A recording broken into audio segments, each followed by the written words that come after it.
students are kindly asked to leave their homeschool. They're what we call our spirited youth, right? And they are sent over our way. So in addition to finding some undesired behaviors, what we also find most of the time is that there's credit deficiency, right? So what that signals to everyone here is there's something beneath the surface. And so a few years back, we thought it would be wise to create these elective courses that not only serve to support students on an academic level, but also on a social emotional level as well. And we thought that we could best do this in the context of an all-girl class and an all-guys class. And on the day of master scheduling, I must have been sending out these really masculine vibes because my assistant principal, Joanne Tinley, said, "Hey, why don't you teach all-guys class?"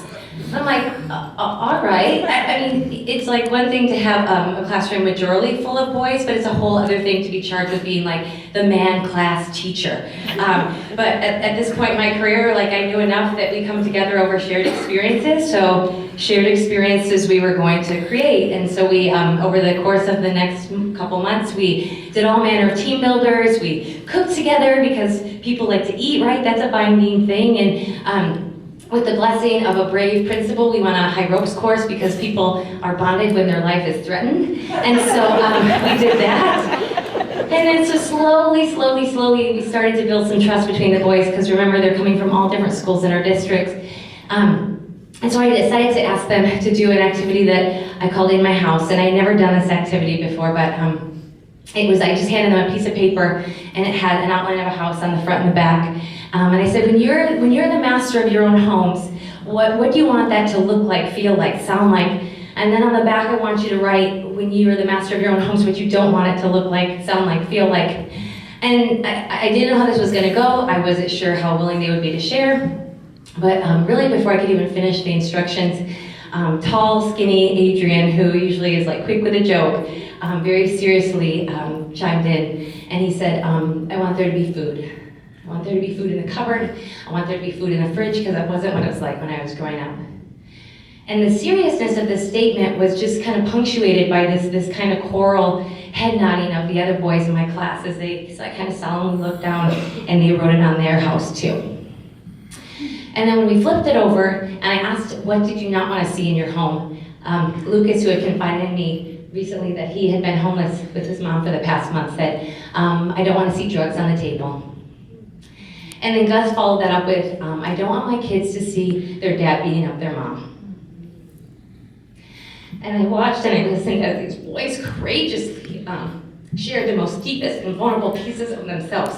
And while this in no way served to heal all their previous hurts or justify their actions, what it somehow served to do was start freeing them to participate in better future stories. But this time they weren't going to do it alone. And so over the next months, I watched as Gus chased Saul into the parking lot and was like, dude, the school bell rang, but we got an after-school class we gotta go to, and I know you need those credits to graduate, so let's go. And I watched Lucas and Martine walk home from school together because despite the fact that Martine had anywhere from like 7 to 10 people staying in his 2-bedroom place, he asked his mom if Lucas could come and stay with him, and she agreed. And what I've gotten out of this experience is that my boys taught me the power of community. Because we all want to live great stories, right? But we can't do it alone, and we weren't meant to do it alone. And we as educators get the privilege to care deeply about our kids, but when we create structures that invite them to participate in caring deeply for one another, a whole new level of empathy and understanding and kindness births. And my boys also taught me voice and the power of finding your own. They were hungry to be heard, and when they sensed an environment where they could do so safely, they took it, and they kept taking it. And the last thing they taught me was to never lose hope, especially in them.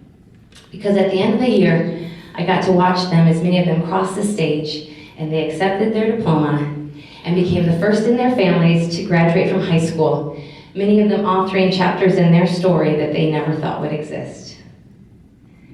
And so in closing, I received an email a few months back from a student who I had a number of years ago, and he's in his last year at Cal State San Bernardino, becoming a teacher. And he said, you know what, Mrs. Fuller, what I have deduced, I've learned a lot of things about teaching so far, but he said, what I have deduced is the best thing about being a teacher is watching someone become something wonderful. And I couldn't agree more. Thank you.